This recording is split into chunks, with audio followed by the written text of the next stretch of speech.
بسم اللہ الرحمن الرحیم۔ السلام علیکم ویورز، میں ہوں مومنہ۔ پہلے وہ سنا ہے 20 جنوری کو پاکستان میں کوئی عذاب آنے والا ہے، نعوذ باللہ۔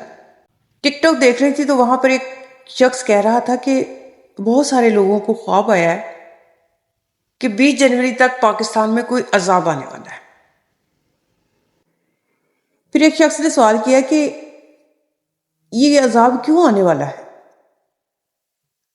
تو وہ شخص کہنے لگا کہ بہت سارے لوگوں کو خواب آیا ہے کہ عذاب آنے والا ہے، اور جو شخص بتا رہا تھا اس شخص نے کہا کہ مجھے بھی خواب آیا کہ 20 جنوری کو پاکستان میں عذاب نازل ہونے والا ہے۔ یہ عذاب کیوں ہونے والا ہے؟ کہ 20 جنوری سے پہلے میاں محمد نواز شریف صاحب کی ڈیتھ ہو جائے گی، اس کے بعد عذاب آ جائے گا۔ پیارے لوگوں، کیا یہ پاسبل ہے کہ ایک بندے کی فوت ہو جانے کی وجہ سے عذاب آ جائے؟ کیا کبھی دیکھا آپ نے، کبھی سنا آپ نے کہ کسی شخص کے مر جانے کی، کسی ایک شخص کے مر جانے کی وجہ سے عذاب آ جائے؟ کتنے بڑے بڑے حادثے ہوتے ہیں، عذاب نازل نہیں ہوتا۔ تو ایک شخص کے مر جانے کی وجہ سے عذاب کیسے آئے گا؟ پہلے کو پرانے جو لوگوں پر عذاب آیا کرتے تھے، نبیوں کی امتوں پر جو عذاب آیا کرتے تھے، بلا وجہ نہیں آتے تھے۔ اس امت میں، اس قوم میں کوئی خرابی ہوتی تھی تب عذاب آتا تھا۔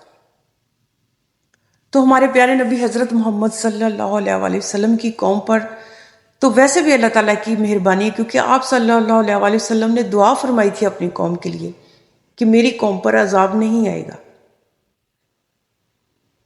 تو اس قوم پر عذاب کیسے آ سکتا ہے؟ وہ بھی ایک شخص کے مر جانے کی وجہ سے۔ پہلے وہ سوچیں، اگر عذاب آیا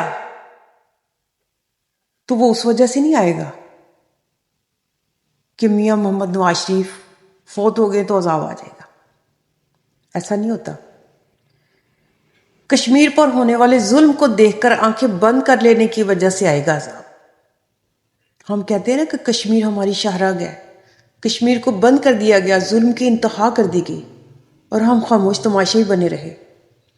پھر عذاب نہیں آئے گا تو اور کیا ہوگا؟ فلسطین پر ظلم کے پہاڑ توڑے جا رہے ہیں، مسجد اقصی پر ظلم ہو رہا ہے، اور ہم خاموش تماشائی بنے سب کچھ دیکھ رہے ہیں۔ اس وجہ سے آئے گا عذاب۔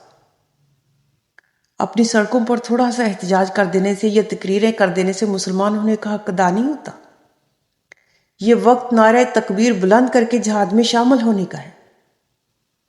پہلے کو ایک مرتبہ حضرت موسیٰ علیہ السلام سے اللہ تعالیٰ نے فرمایا، اے موسیٰ، بہت جلد تمہاری قوم پر عذاب نازل ہونے والا ہے، تمہاری قوم پر قحط سالی آنے والی ہے، اپنی قوم سے کہو تیاری کر لیں۔ حضرت موسیٰ علیہ السلام نے اعلان کروا دیا کہ اے میری قوم، بہت جلد تم پر قحط سالی آنے والی ہے، اپنی اپنی تیاری کر لو، انتظام کر لو۔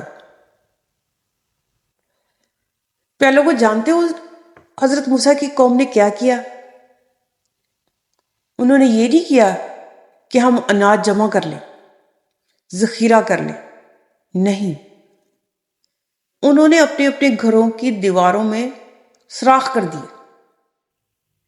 تمام لوگوں نے اپنے اپنے گھروں کی دیواروں میں سوراخ کر دیے۔ وہ سوراخ انہوں نے کیوں کیے تھے؟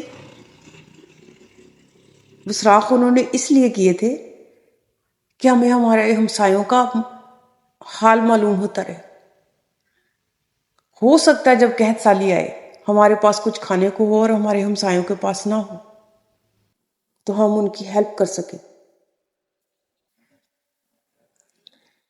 تمام لوگوں نے سوراخ کر لیے صلہ رحمی کے طور پر، اپنے ہمسایوں کا سوچ کر، ہو سکتا ہے ہمارے پاس کچھ کھانے کو اور ان کے پاس نہ ہو تو ہم ان کی مدد کر سکیں، یہ نہیں کہ ہم ان سے چھین لیں۔ پہلے وہ کافی عرصہ گزر گیا، قحط سالی نہیں آئی۔ حضرت موسیٰ علیہ السلام نے اللہ تعالیٰ سے پوچھا، یا اللہ، آپ نے تو فرمایا تھا کہ قحط سالی آنے والی ہے، تو قحط سالی تو نہیں آئی۔ تو اللہ تعالیٰ نے فرمایا کہ جب بھی کوئی قوم غلط کرتی ہے تو اس پر عذاب نازل ہوتا ہے۔ اے موسیٰ، تمہاری قوم پر بھی قحط آنے والا تھا، لیکن تمہاری قوم نے کام ہی ایسا کیا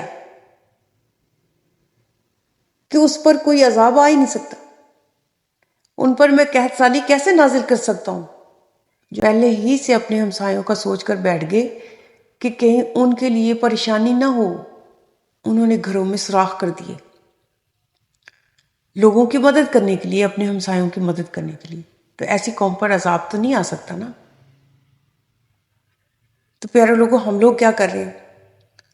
تقریریں کر لیے، بیان دے دیے، سڑکوں پر احتجاج کر دیا، اس کی ویڈیو وائرل کر دی۔ ایسا کرنے سے ہم اپنے مسلمان ہونے کا حق ادا نہیں کر رہے۔ مسجد اقصی جہاد کے لیے بلا رہی ہے، فلسطین کو جہاد کی ضرورت ہے، مسلمانوں کی ضرورت ہے، مسلمانوں کی سپورٹ کی ضرورت ہے، اور ہم خاموش بیٹھے ہوئے ہیں۔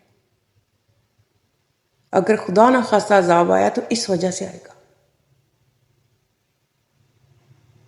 کسی ایک شخص کے مرنے کی وجہ سے نہیں آئے گا۔ اللہ پاک ہم سب کو مسلمان ہونے کا حق ادا کرنے کی توفیق عطا فرمائے، آمین ثم آمین۔ پہلے لوگوں، اگر ویڈیو پسند آئی ہو تو میرے چینل کو لائک کریں، سبسکرائب کریں اور بیل آئیکن کو پریس کریں تاکہ اس طرح کی پیاری پیاری ویڈیو آپ کے ساتھ شیئر کرتی رہوں۔ اپنا بہت سارا خیال رکھیے گا اور مجھے دعاؤں میں ضرور یاد رکھیے گا۔ اللہ حافظ۔